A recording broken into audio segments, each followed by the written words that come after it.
안녕하세요. 오늘은 레위기 두 번째 시간 정결법에 대한 이야기를 같이 나누어 보려고 합니다. 레위기 중에 11장부터 22장까지의 말씀을 한번 나누어 보려고 합니다.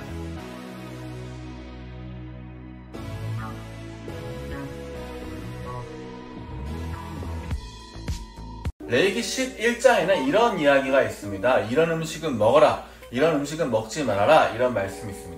레위기 11장 46절부터 47절까지 말씀을 보면요, 이는 짐승과 새와 물에서 움직이는 모든 생물과 땅에 기는 모든 길짐승에 대한 규례니 부정하고 정한 것과 먹을 생물과 먹지 못할 생물을 분별한 것이니라 라고 하면서 이런 음식은 먹어도 된다, 이런 음식은 먹지 말아라, 식사법에 대한 이야기를 하고 있습니다. 우리가 여기 성경에 보면 부정하다라는 단어가 있거든요. 부정하다라는 단어는 뭐랄까 조금 더럽다라는 의미는 아닙니다. 이치에 맞지 않다, 이 정도의 느낌이라고 보시는 게 더 좋은 것 같습니다. 더럽다라는 느낌보다는 이치에 맞지 않다, 그 당시 사람들이 보기에는 그렇게 해석하는 것이 옳은 것 같습니다. 왜 하나님은 이런 음식은 먹어도 된다, 이런 음식 먹지 말아라 라고 했을까요? 여러 가지 이유가 이제 후대 성경학자들에 의해서 밝혀지게 되는데, 아직도 무엇이 정확한 건지는 아직 잘 모르지만 대체적으로 두 가지 정도의 이론이 있습니다. 첫 번째는 그 당시 문화에 대한 이해가 필요하다라는 이론이에요. 샤워를 하려고 하는데 비누에 털이 묻어 있어요. 그럼 어떤 생각이 들어요? 더럽죠. 이 비누 어떻게 써? 이 생각을 제일 먼저 하죠. 사실 알고 보면 우리 몸에는 어떤 털보다 비누에 있는 그 털이 제일 깨끗한 털이잖아요. 왜냐하면 가장 병균이 없고 가장 최근에 씻어졌으며 가장 비누에 근접하니까.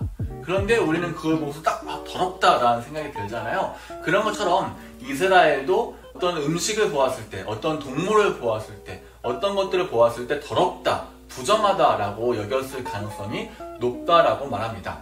그 당시 문화로 봤을 때 예를 들면 박쥐같이, 아니면 닭같이, 타조같이 당연히 날아야 할 새가 날지 못하거나 당연히 있어야 될 것이 없다거나 당연히 없어야 될 것이 있다거나 여러 가지 동물들이 그 당시의 문화로 보았을 때는 이상하다, 좀 뭔가 잘못되었다라고 여겼던 것들을 부정하다라고 생각했습니다. 또 두 번째 이론은 무엇이냐면요, 그 당시 이스라엘 사람들이 있던 시대는 굉장히 어려움이 많은 시대였습니다.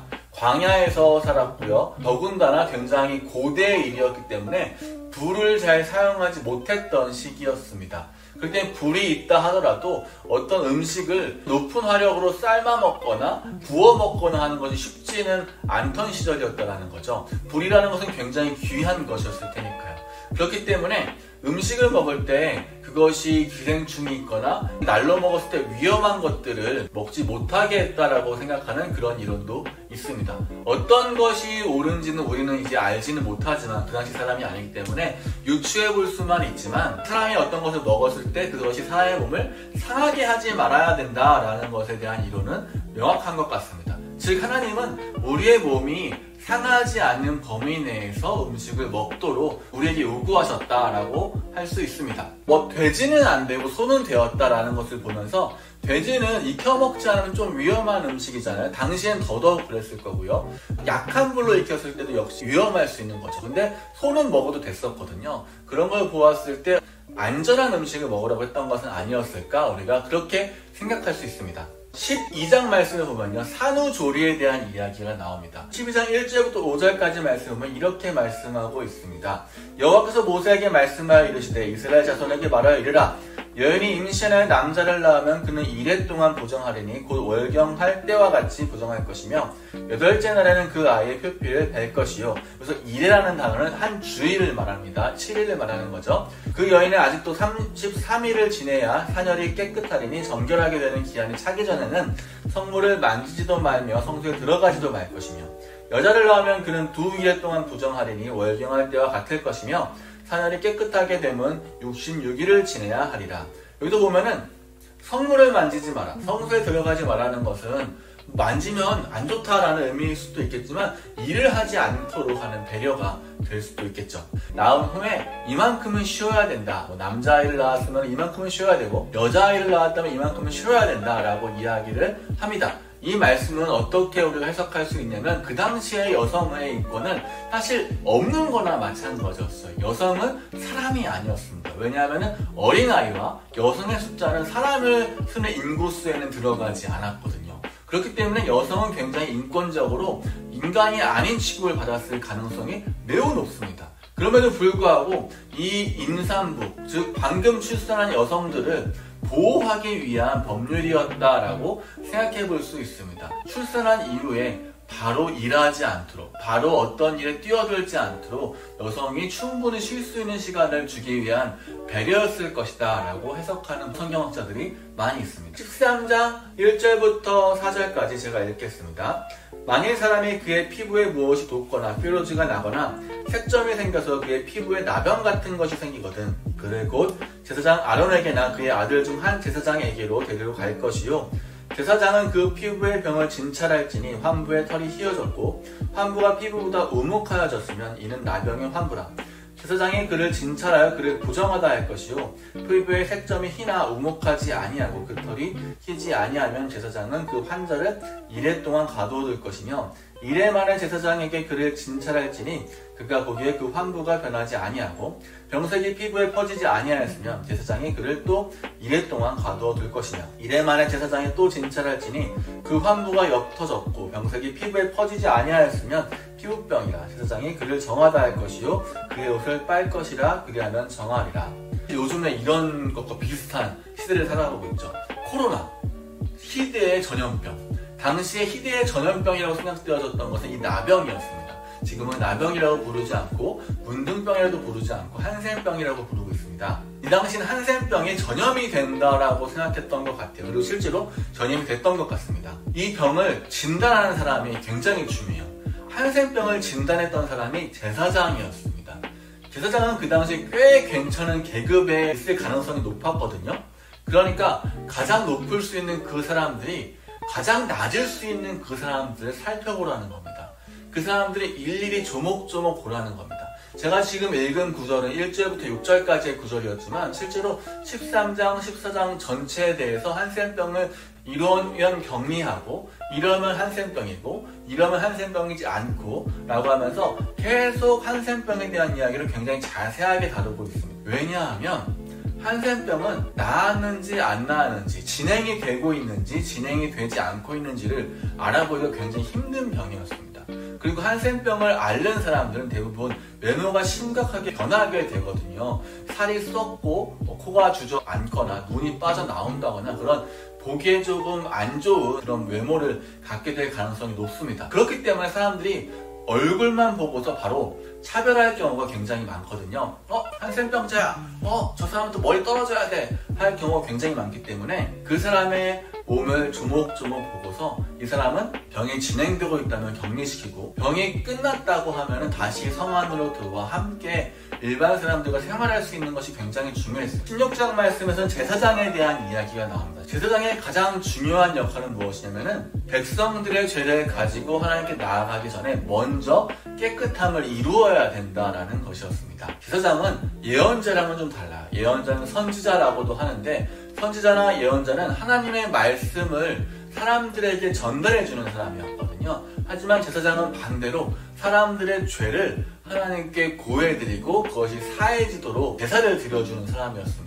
굉장히 사람의 편에서 하나님께 용서를 구하는 사람이었다는 것을 알 수 있고요. 하나님께서 이스라엘 백성들에게 너희는 제사장 나라가 되라 라고 말씀하신 것은 죄가 있는 다른 많은 나라의 열방들의 죄를 대신 짊어지고 그 죄를 가지고 하나님께 나아가라 라는 의미가 될 수 있습니다. 17장 18장 말씀은 가나안의 문화에 대한 이야기를 합니다.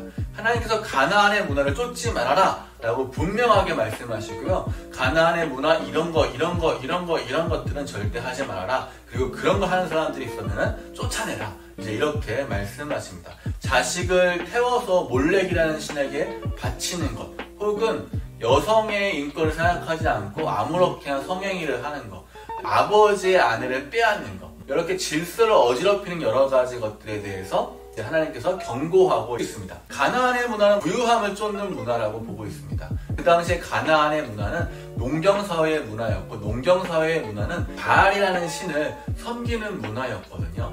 바알이라는 신은 풍요의 신이었습니다. 바알에게 잘 보이면 비를 내려주고 풍요를 주는 신이었습니다.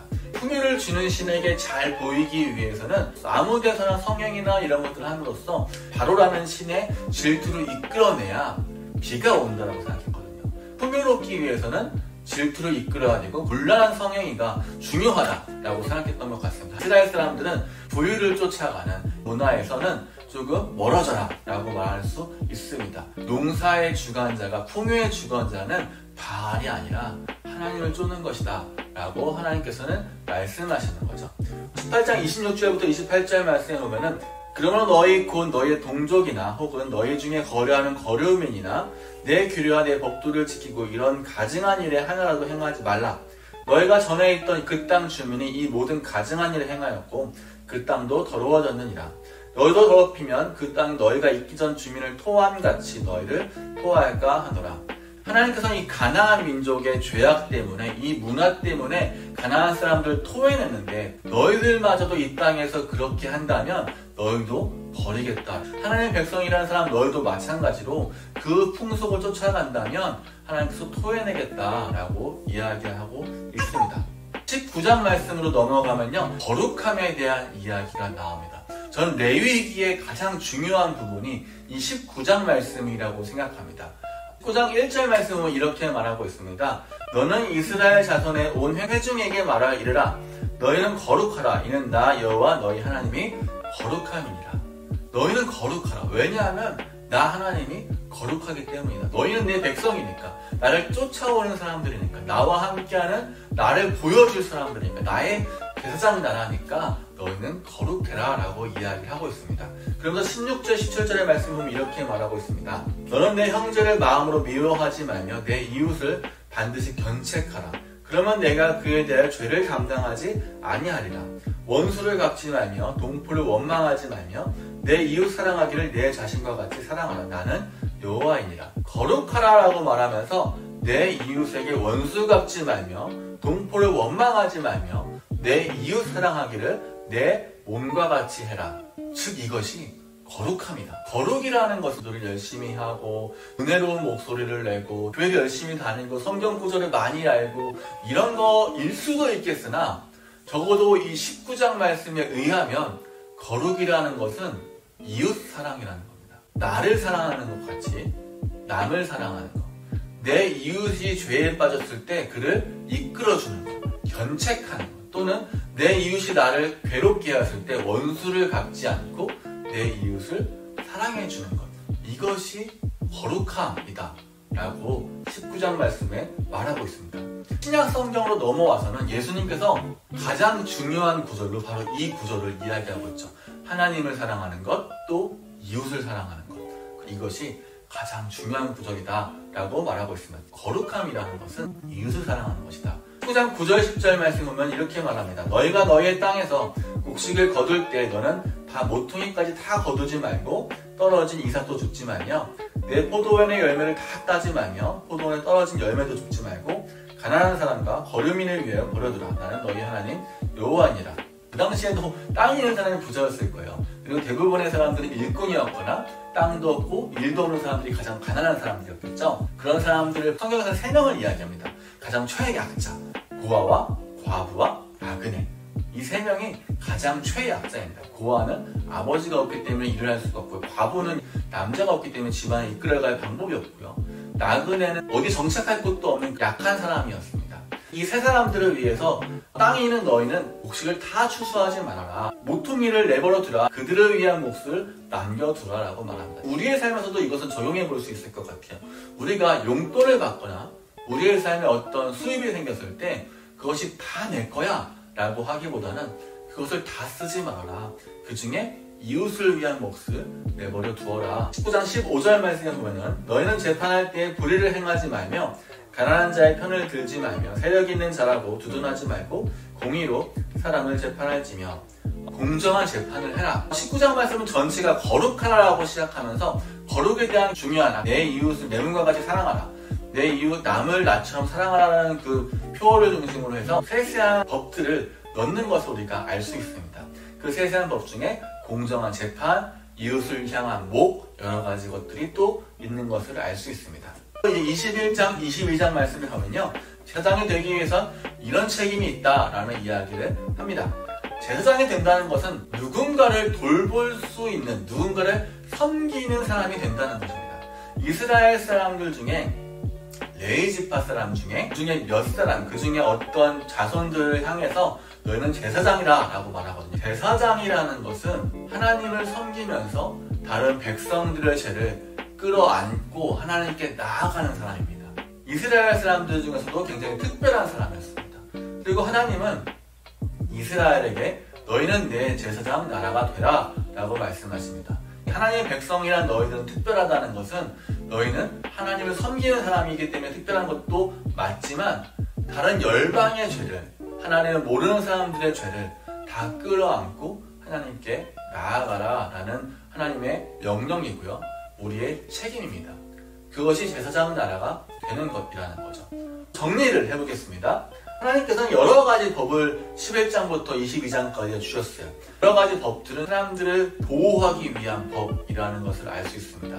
사람들을 책임지기 위한 법, 사람들의 질서를 위한 법이라는 것을 알 수 있고요. 그 중에 최고 중요한 법은 19장에 있는 내 이웃을 내 몸과 같이 사랑하라, 내 이웃을 견책하라. 이것이 거룩함이다. 나는 너희의 하나님이다. 거룩이라는 것은 내 이웃을 사랑하는 것, 이것이 가장 중요한 오늘의 포인트입니다. 거룩이라는 것은 하나님께서 우리에게 거룩한 나라, 거룩한 백성, 거룩한 제사장이 되라는 것은 이웃을 사랑하라는 겁니다. 레위기 말씀을 보면서 내 이웃을 내 몸과 같이 사랑하라, 너희는 거룩한 제사장이다. 이 두 가지를 기억하시면서 함께 하나님을 섬길 수 있는 처치골한 친구들이 되셨으면 좋겠습니다. 우리 다음 시간에 만나요. 안녕.